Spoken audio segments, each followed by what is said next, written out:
54 ದೇಶದ ಸಂವಿಧಾನಗಳು 1916 ಇಸ್ವಿನಲ್ಲಿ ಏನ್ರಿ 1916 ಇಸ್ವಿನಲ್ಲಿ ಪ್ರಾರಂಭ ಆಗಿರ್ತಕ್ಕಂಥ ಒಂದು ಜೀವನ ಆಂಥ್ರೋಪಾಲಜಿ ಅಂತ ಒಂದು ಸ್ಟಡಿ ಮಾಡ್ತಾರೆ. 1916 ಇಸ್ವಿನಲ್ಲಿ ಥೀಸಿಸ್ ಸಬ್ಮಿಟ್ ಮಾಡಿರ್ತಕ್ಕಂಥ ಒಬ್ಬ ಮಹಾನ್ ನಾಯಕರ.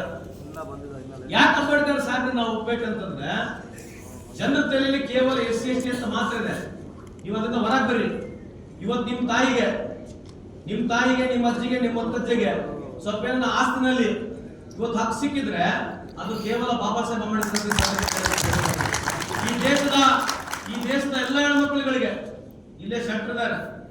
ಅವ್ರ ತಾಯಿಗೆ, ನಮ್ಮ ತಾಯಿಗೆ, ನಿಮ್ಮ ತಾಯಿಗೆ ಸ್ವಲ್ಪ ಏನನ್ನ ಆಸ್ತಿಯಲ್ಲಿ ಭೂಮಿ ಸಿಕ್ಕಿದ್ರೆ ಅದು ಕೇವಲ ಬಾಬಾ ಸಾಹೇಬ್ ಅಂಬೇಡ್ಕರ್. ಯಾಕೆ ಹೇಳ್ತಿರ್ತಂದ್ರೆ ಹಿಂದೂ ಕೋಡಿಫಿಕೇಶನ್ ಬಿಲ್ ತಂದಿರ್ತಕ್ಕಂಥದ್ದು ಬಾಬಾ ಸಾಹೇಬ್ ಅಂಬೇಡ್ಕರ್. ಅದನ್ನ ಅನುಷ್ಠಾನಕ್ಕೆ ಮಾಡಿರ್ತಕ್ಕಂಥದ್ದು Jawaharlal Nehru.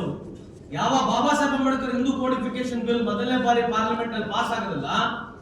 Hindu codification bill pass ಆಗಲಿಲ್ಲದಕ್ಕೆ ರಾಜೀನಾಮೆ ಕೊಟ್ಟಿರ್ತಕ್ಕಂಥ ಏಕೈಕ ರಾಜಕಾರಣಿ ಯಾರೇ ಇದ್ರೆ ಆಗಿನ ಕಾಲದಲ್ಲಿ ಅದು ಬಾಬಾ ಸಾಹೇಬ್ ಅಂಬೇಡ್ಕರ್ ತಮ್ಮ ಗಮನಕ್ಕೆ ಇರಲಿ.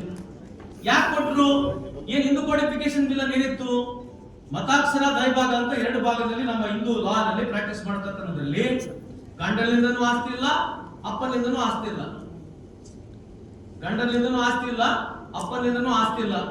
ವಿಧವೆಗೆ ರೀಮ್ಯಾರೇಜ್ ಇಲ್ಲಪ್ಪ. ಈ ದೇಶದಲ್ಲಿ ವಿಧವೆ ಆಗ್ಬೇಕಾದ್ರೆ ತಲೆ ಬೋಡ್ಸ್ಕೋಬೇಕಾಗಿತ್ತ ಅಮ್ಮ. ತಲೆ ಬೋಡ್ಸ್ಕೋಬೇಕು, ಸತಿ ಸಿಸ್ಟಮ್ ಅಲ್ಲಿ ಹೋಗ್ಬೇಕು, ಬೆಂಕಿನಲ್ಲಿ ಹೋಗ್ಬೇಕು.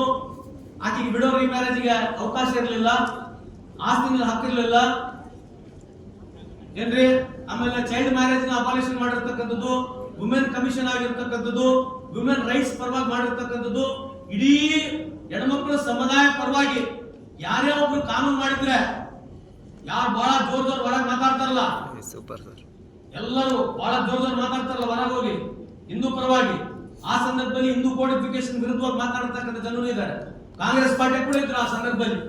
ಯಾಕೆ ಹೇಳ್ತಾ ಇದ್ದೀವಿ ಅಂದ್ರೆ ಬಾಬಾ ಸಾಹೇಬ್ ಅಂಬೇಡ್ಕರ್ ತಂದಿರ್ತಕ್ಕಂಥ ಹಿಂದೂ ಕೋಡಿಫಿಕೇಶನ್ ಬಿಲ್ಲು ಅದು ಯಾವುದು SC ST ಸಮುದಾಯಗಳಲ್ಲ.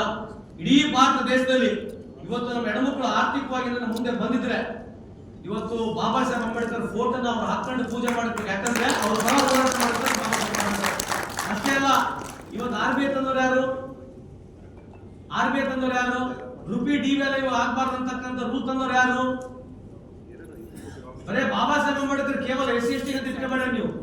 ಇವತ್ತು ಯಾವ ಸ್ಟೇಟ್ ಹೆಂಗ್ ನಡಿಬೇಕು, ಸ್ಟೇಟ್ ಸ್ಟ್ರಕ್ಚರ್ ಅಲ್ಲಿ ಹೆಂಗಿರ್ಬೇಕು, ಫೆಡರಲ್ ಹೆಂಗಿರ್ಬೇಕು, ಸ್ಟೇಟ್ ಹೆಂಗ್ ನಡಿಬೇಕು, ಒಂದ್ ಸ್ಟೇಟಿಗೆ ಯಾವ ರೀತಿ ಪಾಲಿಸಿ ಮಾಡಬೇಕು, ವಾಟರ್ ಪಾಲಿಸಿ ಯಾವ ರೀತಿ ಇರಬೇಕು, ಪವರ್ ಪಾಲಿಸಿ ಯಾರಿರ್ಬೇಕು ಅಂತ ಹೇಳಿ ವಿಷನರಿ ಲೀಡರ್ ಅವರು. ನೀವು ಅವ್ರ ಬಗ್ಗೆ ಓದ್ಕೊಳ್ಳಿ. ಬಾಬಾ ಸಾಹೇಬ್ ಅಂಬೇಡ್ಕರ್ ಬಗ್ಗೆ ನಾವು ಎಷ್ಟು ಓದ್ಕೊಂಡ್ರು ಕಮ್ಮಿನೇ ಇದೆ.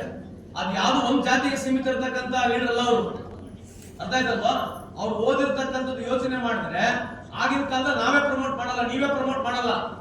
ಬಾಬಾ ಸಾಹೇಬ್ ಅಂಬೇಡ್ಕರ್ ಬಗ್ಗೆ NEP ಬಗ್ಗೆ ಓದೋದ್ ಬದಲಿ ನೀವು ಬಾಬಾ ಸಾಹೇಬ್ ಅಂಬೇಡ್ಕರ್ ಬಗ್ಗೆ ಓದಿದ್ರೆ ಅದೇ ಒಂದು ದೊಡ್ಡ ಎಜುಕೇಶನ್ ಇನ್ಸ್ಟಿಟ್ಯೂಷನ್ ಆಗುತ್ತೆ. NEP ಬದಲು ದಯಮಾಡಿ ಬಾಬಾ ಸಾಹೇಬ್ ಅಂಬೇಡ್ಕರ್ ಬಗ್ಗೆ ಓದಿ ಅಂತ ಸಂದರ್ಭ ಕೇಳಿದ್ರೆ